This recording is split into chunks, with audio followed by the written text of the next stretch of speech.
Let's talk a little bit more about Apple and that big event last night. A slew of launches coming in from the house of Apple. The company kickstarted its 2023 Worldwide Developer Conference, announcing the new augmented reality headset. It's called the Vision Pro and will cost about $3,500. Do remember, this is the first major product launch since 2014. Ankita Saxena tells us all about the big launch. Now, Apple kickstarted its 2023 Worldwide Developers Conference yesterday and made a whole host of announcements. So here is a list of the announcement made by the tech behemoth. Now, amongst the announcement was the much anticipated Vision Pro that starts at a whopping $3,499, a 15-inch MacBook Air for $1,299, a Mac Studio with M2 Max and M2 Ultra for $1,999, and a MacBook and a Mac Pro with M2 Max and M2 Ultra for $6,999. Now, besides the Vision Pro, they also announced, Apple also unveiled the iOS 17, which is the latest version of iPhone's operating system that will be, that will come into operation in autumn this year. Besides that, they also announced the iPad OS 17 for iPad, Mac OS, Sonoma for Mac, FaceTime for Apple TV, and Watch OS 10 as well. Now, amongst a whole host of these announcements, the one that really made the headlines was, of course, their headgear Vision Pro, which was for a whopping $3,499, as I mentioned, and that will be launched in the beginning of next year in the US, and that's the one that the market was really waiting and watching out for, and that's the one that really made the headlines. However, the markets were not really kicked about it because they said that because of the expensive price points, it could be a deterrent for people. But given the kind of price points that Apple has been having, and the fact that they can really have a history of making people loosen their purse strings, it is going to be a wait and watch on all these products. Well, the markets have not been so excited about the Apple stock today, Wall Street at least. But if you look at the track record, eventually everyone does loosen their purse strings. Ray Wang is with me. He's Principal Analyst and Founder, Constellation Research.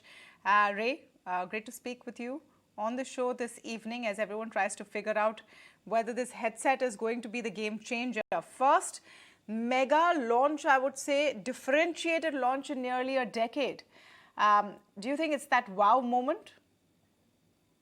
Yeah, what we're seeing here is the beginning of this conversation around where we go for mixed reality. And what Apple has done is really different, right? I mean, they've really courted the developers. And this is really, device is really for developers first, right? There'll be about 1 million developer sets that are going to be out there, people that are going to test it out. And it's really about putting device, content, and distribution network together. That's the secret sauce. Because if there are no games or there are no apps or there are enterprise or B2B, B2C use cases built, then there's really no demand for this. And so what they've done is really put out the platform, the Vision operating system, Vision OS, and that's what's being discussed at WWDC at the moment, how to build, how to actually take advantage of those features that bring together this new set of experiences and this new medium. So they have started with this product, which is a game changer, and now everyone has to find sort of content that fits into it. Do you think that the price tag for the kind of very specific target audience you're describing is justified? Are people excited? Are we going to see queues lining up to buy this when it's finally released? Well, I think what's going to happen first is developers are going to get their hands on it. And then the general public in about 12 to 18 months will be actually trying to get to the product as well. And this first release is really about moving from typing and touch to gestures and eye tracking and voice, the ability to move from 2D to 3D. So if you think about you purchased a computer, you purchased a display, and you purchased some accessories, it'd come out to about $3,500. This is a new form factor. And I think at that price range for developers and those that are actually building the systems, it's the right price point. Now, when we get down to the consumer portion, this will probably have to change over time as they build more sets, and you'll probably see a price point come down as people are looking at experiencing this. It might not come down a lot, but you might get a lighter headset, you might get a better set of batteries and battery life, and of course, you'll probably get better, better performance in terms of display, and of course, the chipsets that are going to be used. I think we should talk about this in the bigger picture as well, because with a lot of innovation that Apple brings in, there is a moment or there's some space between accepting it and then it becoming commonplace. Let me start with the AirPods. For a time, people were wondering where the wires went and whether this was useful, and then everyone jumped onto the bandwagon as well and was ready to pay more for that convenience. Is this going to be that game changer, which then shows its impact beyond one company and one set of products? When you have this kind of a technological shift, it tends to be a paradigm shift. I definitely think it's going to be that way. Can you imagine not having to look at a PC or laptop that's in front of you or a desktop, the ability to actually have infinite number of displays in terms of what you can see, right? Your ability to work in a document at the same time as to watch a movie or interact on a collaboration whiteboard, that's all going to happen. And you don't need more monitors. You don't need more space. I think those are types of use cases that are going to attract people.